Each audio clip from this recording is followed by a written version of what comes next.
저는 오늘 여호와께서 이루신 해방, 우리가 감당해야 할 책임이라는 주제로 하나님의 말씀을 전하도록 하겠습니다. 오늘은 광복 80주년 기념주일입니다. 1945년 8월 15일 하나님께서는 우리의 민족의 역사 가운데 개입하셔서 36년의 일제강점기에서 우리를 해방시켜 주셨습니다. 이날은 정치적인 독립을 뜻하는 날이기도 하지만 억눌림 삶에 하나님께서 자비와 은혜를 내려주신 거룩한 날이라는 사실을 우리는 잊지 말아야 합니다. 시편 126편 1절의 말씀을 보면 여호와께서 시온의 포로를 돌리실 때 우리는 꿈꾸는 것 같았도다 라고 말씀하고 있습니다. 바벨론 포로에서 돌아온 이스라엘의 감격은 광복 당시 우리의 민족의 기쁨과 많이 닮아 있음을 알 수가 있습니다. 눈물과 환호가 뒤섞인 꿈 같은 자유의 순간을 우리는 맛보았습니다. 그러나 광복은 억압에서 해방되었다고 기뻐하는 데서 멈춰서서는 안 됩니다. 하나님께서 허락하신 광복은 새로운 책임과 사명을 감당하라고 부르신 거룩한 날이기 때문입니다. 광복은 과거의 종지부가 아니라 하나님의 나라의 미래를 향하여 나아가는 믿음의 출발점이 되어야 함을 우리는 다시 한번 깨달아야 합니다. 그래서 하나님께서 허락하신 광복의 은혜는 우리에게 그에 합당한 삶을 요구하고 있다라는 것입니다. 오늘 본문 말씀을 통하여 광복의 은혜를 받은 우리가 지켜야 할 세 가지 믿음의 책임에 대하여 함께 나누어 보기를 원합니다. 광복의 은혜를 받은 우리가 지켜야 할 세 가지 믿음의 책임 중 가장 첫 번째는 감사와 찬양의 책임을 감당해야 합니다. 1절부터 2절의 말씀 함께 읽겠습니다. 여호와께서 시온의 포로를 돌리실 때에 우리는 꿈꾸는 것 같았도다. 그때 우리의 입에는 웃음이 가득하고 우리의 혀에는 찬양이 찼었도다. 그때 문나라 가운데서 말하기를 여호와께서 그들을 위하여 큰 일을 행하셨다 하였도다. 아멘. 이스라엘 백성들은 바벨론 포로 생활에서 해방되는 놀라운 은혜를 경험하였습니다. 그 감격은 다 표현할 수 없을 만큼 컸습니다. 꿈꾸는 것 같았다라는 표현, 이 표현은 사람의 힘이나 계획으로는 도저히 이룰 수 없었던 그 일을 하나님께서 이루셨음을 고백하는 믿음의 고백이라는 사실입니다. 우리가 믿기지 않은 현실을 만났을 때 이게 꿈이야 생시야 하는 것처럼 이스라엘 백성들도 바벨론 포로에서 해방되었을 때 꿈꾸는 것 같은 큰 환희와 기쁨을 누렸다라는 것입니다. 그토록 기다려왔던 자유가 주어졌을 때 이들은 믿기지 않은 은혜 앞에서 웃음과 찬양으로 반응했음을 성경은 우리에게 말씀해주고 있습니다. 왜 웃음이 가득했을까요? 왜 찬양이 터져 나왔을까요? 하나님께서 그들의 절망을 소망으로 바꾸셨기 때문입니다. 무너질 삶을 새롭게 세우셨기 때문에 그들은 웃음으로 가득했고 찬양이 입술에서 터져 나온 것이죠. 이스라엘 백성들의 모습을 통해 우리는 하나님의 은혜를 받은 자가 어떻게 살아가야 하는지를 깨닫게 됩니다. 하나님의 은혜를 경험한 사람은 반드시 감사와 찬양으로 반응해야 한다라는 사실입니다.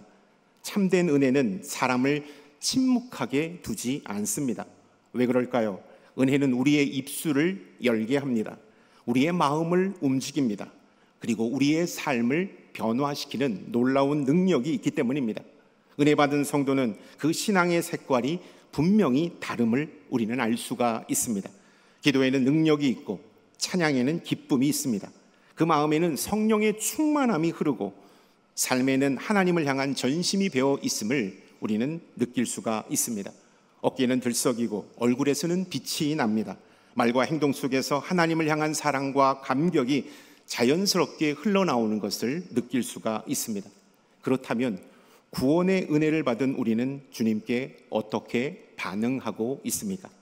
이스라엘 백성들의 찬양은 공동체 안에서만 머물지 않았음을 성경은 우리에게 말씀하고 있습니다.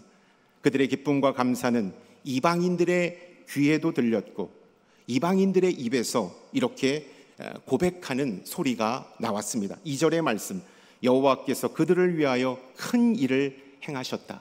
문나라 사람들이 이스라엘 백성들을 향하여서 이렇게 고백한 것이죠. 여러분, 진심 어린 찬양은 말로만 끝나지 않음을 우리는 알 수가 있습니다. 삶 속에서 드러나 하나님의 영광을 나타낸다라는 것을 우리가 볼 수가 있죠. 그래서 이방인들도 이스라엘 백성들의 찬양을 듣고 하나님의 위대하심을 선포하고 있는 것입니다. 여러분, 참된 찬양은 예배당 안에서만 머무르지 않습니다. 우리의 말과 행동, 태도와 삶 전체로 세상 속에 울려 퍼지는 것이 우리가 올려드리는 찬양이고 우리가 올려드리는 감사라는 것입니다. 그래서 찬양과 감사는 주일 예배 때에만 드려지는 것이 아닙니다. 일상 속에서, 가정에서, 직장에서, 사회 곳곳에서 흘러나와야 한다라는 것입니다. 감사가, 또 찬양이 복음을 전하는 통로가 됨을 우리는 꼭 기억해야 하는 것입니다. 오늘 우리가 누리고 있는 자유와 평화는 결코 우연히 주어진 것이 아닙니다. 광복은 하나님께서 우리 민족에게 베푸신 구원의 역사입니다. 36년간 이 땅에서 신앙의 자유는 억압당하고 말과 문화는 짓밟히며 수많은 생명이 고통 속에 있었습니다. 하지만 하나님은 그 모든 고통 속에서도 우리의 민족을 잊지 않으셨습니다. 그리고 때가 되자 하나님의 손이 직접 역사 속에 개입하셔서 우리에게 자유와 회복의 은혜를 주셨습니다. 그러므로 광복은 하나님께서 친히 베푸신 은혜의 사건이라고 할 수 있겠습니다. 그렇다면 우리는 이 은혜 앞에서 어떤 자세로 살아야 할까요? 시편 116편 12절의 말씀에 보면 내게 주신 모든 은혜를 내가 여호와께 무엇으로 보답할까? 나에게 하나님께서 큰 은혜를 주셨는데 이것을 어떻게 내가 보답할까라고 고백하고 있습니다. 여러분, 하나님의 은혜에 보답하는 길, 응답하는 길은 감사와 찬양이라는 사실을 우리는 기억해야 합니다. 하나님께서 나에게 은혜를 부어주실 때 우리가 할 수 있는 최고의 하나님 앞에 드릴 수 있는 선물은 감사와 찬양임을 우리는 기억해야 합니다. 감사는 은혜를 인정하는 마음의 고백입니다. 찬양은 그 은혜를 세상과 나누는 선포라는 사실을 우리는 잊지 말아야 합니다. 우리가 감사와 찬양으로 하나님께 나아갈 때 그 은혜는 우리 안에만 머무르지 않고 삶을 통하여 드러나게 됩니다. 세상 속에서 하나님의 살아계심을 증거하게 된다라는 것입니다. 우리가 하나님께 받은 은혜에 감사하며 찬양으로 반응할 때 하나님은 영광을 받으시고 주변의 사람들은 하나님의 살아계심을 확인받게 된다라는 사실을 우리는 기억해야 합니다. 하지만 오늘 우리는 하나님이 우리에게 베푸신 광복의 은혜 앞에 감사와 찬양으로 나아가고 있습니까? 많은 이들이 광복절을 징검다리 휴일로 여깁니다. 단지 공휴일로만 여기는 풍조가 만연해 있음을 보게 됩니다. 여행을 가고 쉴 계획을 세웁니다. 하나님께서 이 나라 이 민족을 위해 베푸신 큰 일을 잊지 않는 우리들이 될 수 있기를 축원합니다. 그 은혜에 감사하며 찬양으로 응답하는 우리 모든 남산의 가족들이 될 수 있기를 축원합니다. 마이너스 극과 플러스 극이 만나면 스파크가 일어나는 것처럼 하나님의 은혜 앞에 감사와 찬양으로 나아갈 때 성령의 놀라운 역사, 하나님의 놀라운 역사가 일어남을 우리는 잊지 말아야 합니다. 출애굽기 15장의 말씀에 보면 홍해를 건너는 큰 은혜를 이스라엘 백성들이 얻었습니다. 그들을 뒤쫓아왔던 애굽의 군대는 그 홍해의 물에 수장되어지는 엄청난 사건이 벌어졌습니다. 그 큰 은혜를 경험하고 모세와 미리암은 이스라엘 백성들과 함께 하나님을 찬양하고 감사를 올려드립니다. 여호와는 나의 힘이요 나의 노래시며 나의 구원이시로다 라고 노래했고, 미리암과 여인들은 소고를 치며 춤추고 찬양하였던 말씀이 출애굽기 15장의 말씀 가운데 나오고 있습니다. 여러분, 감사와 찬양을 그들이 하나님께 올려드렸습니다. 큰 홍해의 기적의 은혜를 받고 감사와 찬양을 하나님 앞에 올려드렸을 때 하나님은 모세를 통해 이스라엘의 백성들의 길을 인도하시기 시작하는 장면이 나타나고 있습니다. 마라의 쓴물을 단물로 바꾸는 놀라운 기적을 일으키시는 것을 우리가 만나보게 된다라는 것입니다. 여러분, 하나님이 베푸신 은혜 앞에 우리는 무엇으로 반응하고 있습니까? 감사와 찬양으로 반응함으로 하나님의 놀라운 큰 은혜를 다시 한번 경험하는 저와 여러분들이 될 수 있기를 축원합니다. 아멘. 이번 광복절에는 대한독립 만세를 외치는 의미 있는 시간을 우리가 다시 한번 가졌으면 좋겠습니다. 그러나 그보다 먼저 광복을 주신 하나님 앞에 기도하는 저와 여러분들이 되었으면 좋겠습니다. 우리나라에 광복을 주시고 자유를 허락하신 하나님 감사합니다. 그 놀라운 일을 행하신 여호와 하나님을 찬양합니다. 하나님께서 베푸신 이 은혜 잊지 않고 감사로 찬양으로 나아가겠습니다. 이러한 고백이 우리의 입술과 심령 가운데 선포될 수 있기를 축원합니다. 아멘. 광복의 은혜를 받은 우리가 지켜야 할 믿음의 책임 두 번째는 온전한 회복을 위해 기도하는 책임을 감당해야 합니다. 4절의 말씀을 읽겠습니다. 여호와여, 우리의 포로를 남방 시내들 같이 돌려 보내소서. 아멘. 이스라엘 백성들은 바벨론 포로에서 해방되어 은혜를 경험했지만 그것이 완전한 회복을 의미하지 않았다라는 것을 잘 알고 있었습니다. 고국으로 돌아온 자들도 있었지만 여전히 바벨론 땅에 머물러 있는 자도 있었습니다. 그때 예루살렘은 무너진 채로 폐허가 되어 있었습니다. 성전은 재건되어야 했고 공동체는 다시 회복되어야 했으며 삶의 터전도 다시 새롭게 세워야 했습니다. 회복해야 할 것이 너무나도 많았습니다. 다시 일으켜 세워야 할 것이 너무나도 많았습니다.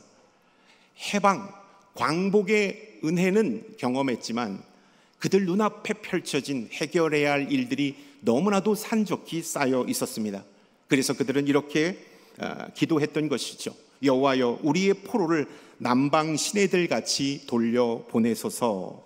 여러분, 은혜를 받은 자는 기도하는 책임을 가진 자가 되어야 함을 다시 한번 이 말씀 속에서 우리는 깨닫게 됩니다. 회복은 은혜로 시작되지만 완성은 기도를 통하여 이루어지기 때문입니다. 우리의 민족의 역사도 이스라엘과 별반 다르지 않습니다. 1945년 8월 15일 하나님께서 우리 민족에게 광복의 은혜를 베풀어 주셨습니다. 그러나 그것이 완전한 광복이 아니었음을 우리는 다시 한번 역사를 되돌아보면 깨닫게 됩니다. 산적한 문제들, 다시 민족을 일으키고 민족의 정체성을 세우는 일, 또 일본의 그 잔재, 그 모든 것을 씻고 다시 한번 대한민국을 세우는 엄청난 회복이 남아 있었기 때문입니다. 한반도는 분단된 채로 80년을 살아왔고 남과 북은 여전히 이념과 체제의 벽을 사이에 두고 대립하고 있습니다. 우리 사회는 정치적 갈등과 세대 간, 계층 간 단절로 나뉘어져 있습니다. 교회는 세상 앞에서 도덕적 신뢰를 잃어가고 있으며 다음 세대의 믿음은 점점 약해지고 있습니다. 여러분, 이러한 상황, 광복의 은혜는 맞이했지만 우리들이 해결해야 할 수많은 문제들이 쌓여 있습니다.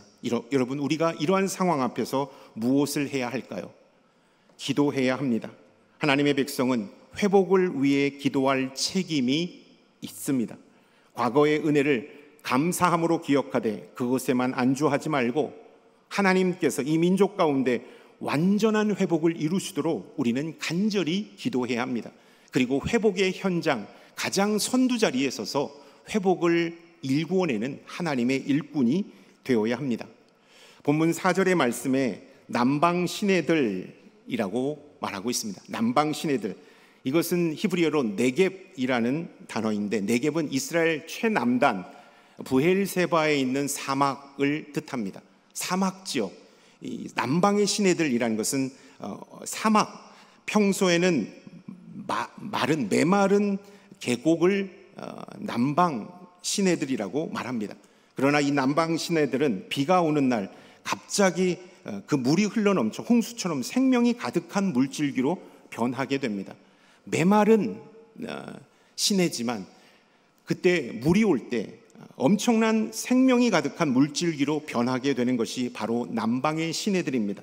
그래서 이렇게 말하고 있죠. 여호와여, 우리의 포로를 남방 시내들 같이 돌려보내소서. 남방 시내들 같이 돌려보내소서. 여러분, 이 표현은 하나님의 회복이 예기치 않은 때에 갑작스럽게도 충만하게 임할 수 있다는 믿음의 고백을 하고 있습니다. 지금 우리 눈앞에는 아무런 변화가 보이지 않습니다. 우리가 마주한 현실은 아주 메말라 보이기도 합니다. 그러나 하나님께서 은혜를 베푸시면 반드시 생명이 솟아날 것을 믿고 회복을 위하여 기도하는 자가 되어야 함을 이렇게 말하고 있는 거죠. 여호와여, 우리의 포로를 남방 시내들 같이 돌려보내소서. 여러분, 이 나라 이 민족의 회복을 위하여 기도하는 하나님의 기도자가 바로 우리 자신이 될 수 있기를 주님의 이름으로 축원합니다. 아멘. 우리는 이렇게 기도해야 합니다. 분단된 민족이 하나 되게 하소서. 이념과 갈등이 아니라 복음 안에서 화해와 사랑을 이루게 하소서. 다음 세대가 복음을 부끄러워하지 않고 하나님을 예배하는 세대로 자라가게 하소서. 이 민족이 선교의 사명을 감당하는 복음의 통로가 되게 하소서.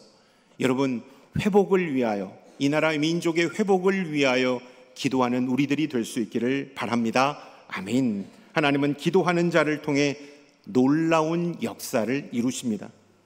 우리의 교회 역사 속에서도 하나님께 쓰임받은 한 분이 계십니다. 기도하는 한 분, 기도하는 한 분을 통하여 대구 이 지역사회가 놀랍게 변화되었습니다. 그것이 바로 우리의 교회 믿음의 선배님이십니다. 바로 김태련 장로님이십니다. 1919년 38 만세운동을 이끄셨습니다. 그 아들 김용애 선생님은 일제 고문으로 먼저 순교하셨습니다. 옥중에서 장로님은 이렇게 아들의 묘비에 이런 글을 새기셨습니다. 김인년 3월 초하루 의로운 피가 질퍽하더니 아비의 고된 품삯으로 마침내 아침에 바라보는 곳에 이 비를 세우노라. 이 고백은 하나님 나라를 향한 굳건한 믿음과 기도의 증거임을 우리는 다시 한번 깨달아야 합니다. 장로님의 이 기도의 불꽃이 그리고 이 나라 이 민족을 향한 열정이 대구 경북의 독립과 믿음의 역사를 일으켰습니다. 하나님은 그 기도와 헌신을 통해 이 땅에 광복의 은혜를 허락하셨음을 우리는 꼭 기억해야 합니다. 지난달 7월 10일 YMCA 110주년을 맞아서 김태련 장로님의 후손 32명이 우리의 교회를 방문해 주셨습니다. 교회에서 찍은 이 사진이 다음 포털에 일면으로 올라갔습니다. 그래서 저를 아는 지인들이 바로 저에게 카톡이 왔습니다. 다음을 한번 보십시오. 제가 교회에서 찍은 김태련 장로님과 함께 찍은 사진이 바로 포털 사이트에 올라왔습니다. 그때 김태련 장로님의 가족들은 이렇게 우리의 교회에서 말씀하셨습니다. 신앙과 기도의 뜻을 이어 대구와 한국교회를 위해 기도하겠습니다. 김태련 장로님의 신앙과 기도의 뜻을 이어 대구와 한국교회를 위해 기도하겠습니다 라고 말씀하셨습니다. 이처럼 김태련 장로님처럼 깨어있는 한 사람을 통하여 하나님은 교회와 지역을 새롭게 하시며 놀라운 역사를 이루심을 우리는 기억해야 합니다. 여러분, 김태련 장로님처럼 훌륭한 믿음의 선배님들이 우리 교회의 선배입니다. 그 DNA가 지금 이 순간도 우리에게 흐르고 있습니다. 여러분, 이 지역을 위하여 기도할 뿐만 아니라 이 나라 이 민족의 회복을 위하여 기도하는 하나님의 기도자가 바로 우리들이 될 수 있기를 축원합니다. 아멘. 하나님은 지금도 이 민족을 완전히 회복시키시며 통일과 치유, 부흥을 위하여 일하고 계십니다. 그리고 하나님은 이 나라의 회복을 위해 함께 기도할 사람을 찾고 계십니다. 기도의 책임은 바로 이 시대를 살아가는 우리 그리스도인, 바로 우리 그리스도인들에게 주시는 하나님의 명령이라는 사실을 우리는 명심해야 합니다. 우리의 기도는 이 민족의 미래를 준비하는 씨앗과도 같습니다. 기도하는 민족, 기도하는 교회, 기도하는 성도를 통해 하나님은 반드시 회복의 강물을 흘려 보내실 것입니다. 우리는 그 은혜의 역사를 믿음으로 바라보며 오늘도 기도의 자리를 지키는 저와 여러분들이 될 수 있기를 바랍니다. 아멘. 이번 한 주간 광복주의를 보내면서 우리의 기도 가운데 나라와 민족을 위한 이 기도를 여러분 꼭 드릴 수 있기를 바랍니다. 다시는 이 민족이 하나님을 잊지 않도록 하여 주옵소서.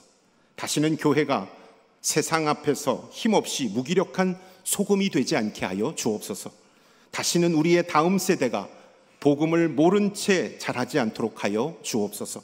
기도의 책임을 잘 감당하는 우리가 되기를 기도합니다. 이 기도가 이번 한 주 우리의 기도 가운데 꼭 자리할 수 있기를 축원합니다.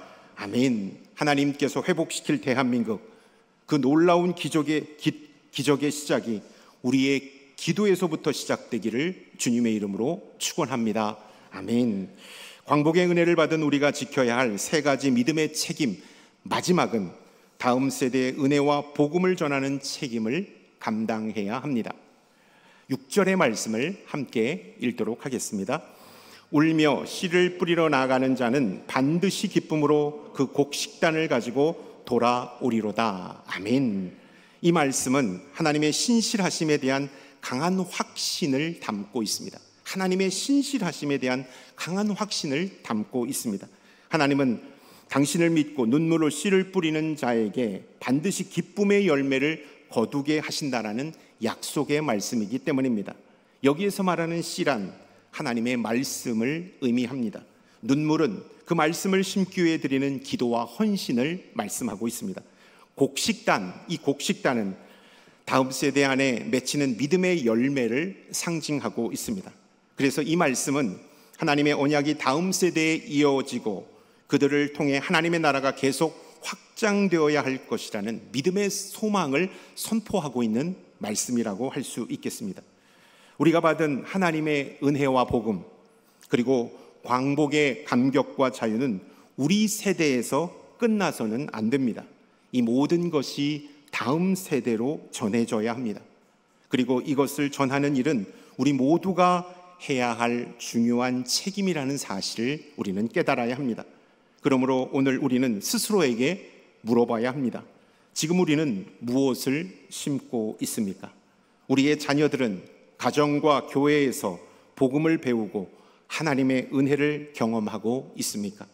그들의 마음속에는 하나님의 나라가 자라고 있습니까?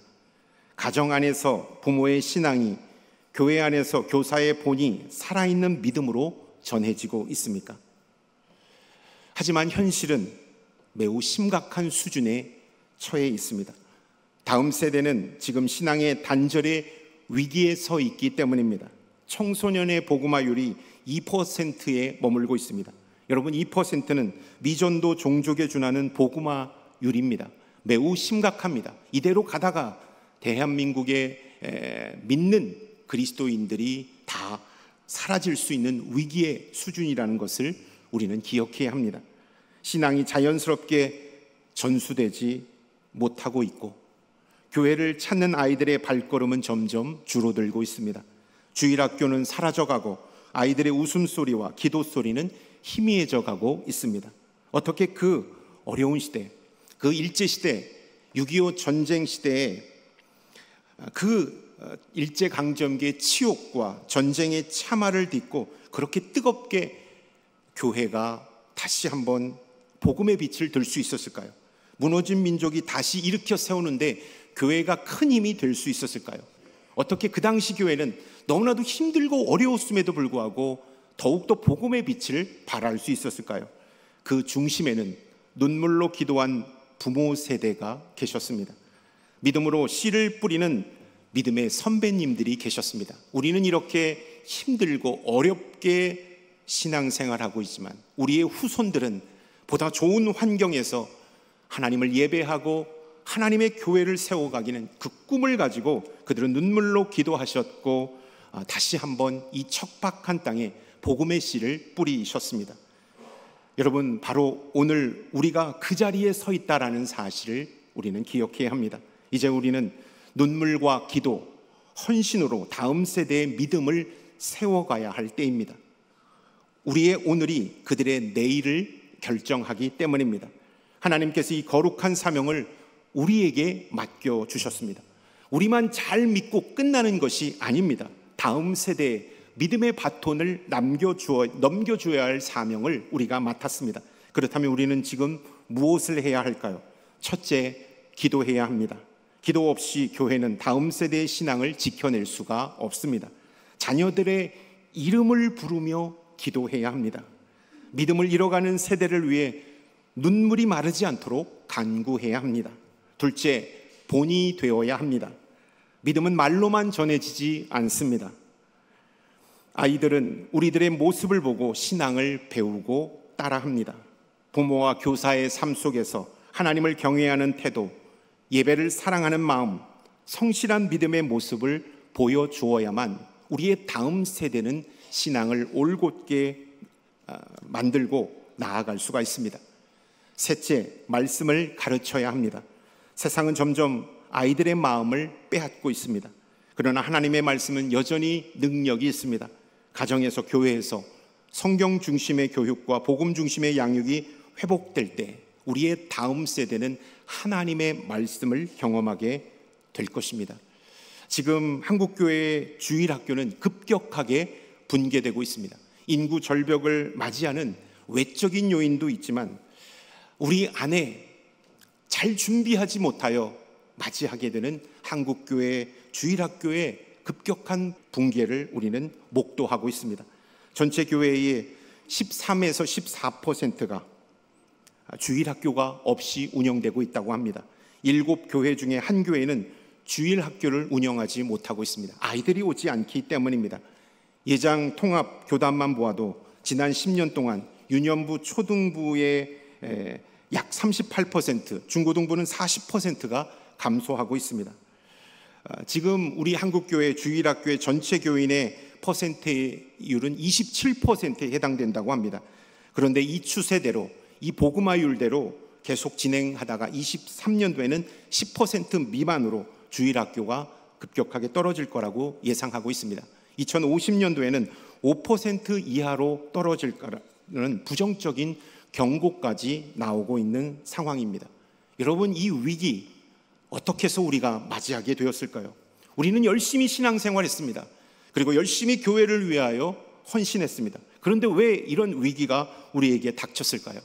믿음의 눈으로 돌아보면 위기 뒤에는 전문성 없는 교육, 기도 없는 전수, 눈물 없는 무관심이 자리 잡고 있었습니다.